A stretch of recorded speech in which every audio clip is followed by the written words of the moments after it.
So here we are just 1 week away from the release of the Party Never Ends Deluxe. And what do we know about it? Absolutely nothing. Well, I mean, unless you count Pete having a full-on glaze fest on social media. Listen to the leaks, my brother. Bros posting Juice WRLD lyrics and hyping up vibes instead of giving us actual details. Like, thanks Pete, but where's the info? Like, the album's supposed to release next Friday, and we're sitting here, and we know zip, nada, nothing. And like, when we hear deluxe, we expect big things, you know, new tracks, unreleased gems, and some surprises, you know, but right now, we have just crickets. I mean, we've been waiting on this for about 2 months now, and we've heard absolutely nothing. No track list, no teasers, no nothing. The last thing that they said about the Party Never Ends Deluxe was that we got to vote for the next tracks being on the album. Like, that's cool and all, but in all honesty, I don't even think if they do release the Party Never Ends Deluxe that the tracks that we voted for will be on there. I have a feeling that they already picked what songs are going to be on there, and they're going to go with it no matter what. And back to what I was saying earlier, Pete's been out here posting Juice WRLD lyrics and leaving fans to piece together clues like we're solving the damn Da Vinci Code or something, bro. Like, are we getting new songs, old unreleased tracks, or just another batch of hope to keep us going? Like, it's the same type of energy we've seen before, bro. And honestly, it's starting to feel like a pattern at this point. And then there's Lil Bibby. Not a single word from this man. Like, who knows what the hell he's doing nowadays? Especially them little black, ugly motherfuckers used to be thinking they crazy. I used to be beating the fuck out their ass. What? Bro, what are you talking about, man? I don't even think he talked about the Party Never Ends, let alone the Party Never Ends Deluxe. Like, honestly, it's just giving deja vu at this point. Like, y'all remember how he barely said anything about the Party Never Ends? I mean, probably because he knew how much it would let the fans down. Like, we were expecting a full-on celebration of Juice's legacy, and instead we got, well, let's just say it didn't live up to the name. So now with this deluxe, the silence feels just too familiar. Like, is he staying quiet because there's nothing to say, like, at all, or is it because he knows the fans are gonna roast it either way? And I mean, meanwhile, the fans are doing what they do best, like speculating. Some people are hyped, others are skeptical, and then there's the group that's just straight up done. I mean, I've seen tweets saying we're gonna get 10 new tracks, and others predicting it'll just be some remixes or deluxe versions of songs we already have, like another Go Hard 2.0. Or maybe even all girls are the same 3. Who knows at this point, dude? That would be crazy. And honestly though, who knows what to believe, but everybody's got their own opinion. Like, it's just so annoying, because I mean, this isn't the first time Juice's posthumous releases have like left the fans feeling let down. I mean, this has been a growing complaint around Grade A and how they handle his legacy. Like, the delays, the lack of communication, and the constant feeling that they're not being transparent is just crazy. All the fans want is just clarity. Like, they just want to know what's happening and feel like their support is valued in some way. Instead, it just feels like we're stuck in this cycle of like cryptic posts and vague teasers, and then either no release or something that doesn't live up to expectations. And honestly, it's just starting to hurt Juice's legacy overall.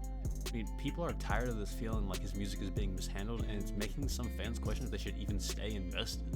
Because I mean, the Party Never Ends was dragged on for about 3 years of them teasing us that they were going to release it and then not release it, and then they uploaded the cover art, then deleted it, and then promised a pre-release and people could buy the album 3 years early, and then I don't even know if the people who bought that even got the album. Because you could pre-order the Party Never Ends in like 2021 or something. So like, in my other video, I'll leave a link to it up right now. I literally called it. I literally said, I don't know if this album is going to sell more than Fighting Demons. I literally called it. And everybody, there's some comments I'm going to put on the screen right now. Not to diss or anything. I just wanted to show the proof, obviously. But he was saying, like, oh, the Party Never Ends is going to be good. Oh, it's going to sell 150K first week. And I was like, no, there's just no way in hell. So I said, I don't think it's going to sell more than Fighting Demons. And boom, 80K first week. Now, 80K is not like the most disgusting thing of all time. I mean, it's still more than Coi Leroy. I'm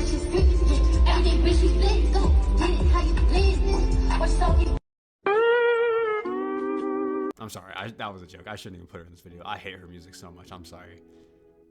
Don't click off the video. Please don't, please! Look, here's a cute picture of Juice WRLD. Stay, please. But anyway, no, even just people who aren't Juice fans, like, among the community, the Juice fans hated the album. Casual listeners thought it was okay, and people who've never checked out Juice's music before, who started listening to this album, there were just so many mixed and negative reviews, with critics pointing out like a lack of cohesive identity. And when I say that, I know that sounds like such a smart word or whatever, What I'm saying pretty much is like all the tracks just feel thrown together with no like really full story to this album. Like Legends Never Die had a story and Fighting Demons kind of had a story. Like for instance, Robin Murray, I don't know if anybody's ever heard of that guy, but I'm gonna put up a quote of what he said right here on the screen. And this kind of describes the general public's thoughts on the album. See, on one hand, these releases keep Juice's voice alive, reaching new fans and cementing his place as one of the most influential artists ever. And on the other hand, these rush projects tarnish it too. Like fans want the vault to be handled with care, and every new release is just a test of Juice's team can even rise to the responsibility of Juice's music, because he has so much and it's so good and they're just butchering it. Juice left behind one of the most extensive vaults in music history, and he was only around for 2 years. That is just crazy. He has over 3,000 unreleased songs. It's just no wonder fans are always hyped about new posthumous releases and why we keep wanting more and more. But having all this music comes with its own challenge. How do you honor an artist's vision when they have no input on what to release anymore? And one of the main issues too, and why so many people have issues with the new albums, is we never got The Outsiders. The last 7 months Juice was here on Earth, he never released an album because he was building up all these musics for so many different projects. I think he had like 4 or 5 different projects he was working on before he died. And it's just sad to see because he had like so many mixtapes with different artists and just so many different things going for him. And I'm pretty sure The Outsiders was supposed to release like a week after he died, but they had to cancel it and scrap it and do all these things. Because with The Outsiders, it was just going to be a better version of Death Race for Love. Death Race for Love was a thrown together bunch of freestyles that had a story to it, right? It was the second Death Race for Love. But The Outsiders was supposed to be the end of that trilogy. It was supposed to be the coming together of what Juice has learned over that time.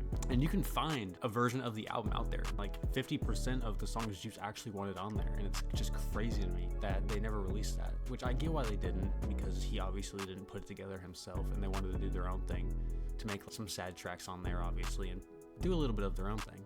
And that album would have absolutely broken records because Legends Never Die, it broke so many records. So half those songs would have been used for The Outsiders. So that album, Juice was not lying when he said that that was going to be his best album, biggest album, best piece of art. But The Outsiders would have a full cohesive story, he said to it, and its biggest project of all time. Like he's actually going to not just put freestyles on it, but actually put some songs that were recorded together and put his own story into it. Goodbye and Good Riddance was just a bunch of songs put together in an order that made it into a story, but for The Outsiders, he actually wanted to make a full, cohesive story, put tracks together himself that were actually recorded to go next to each other.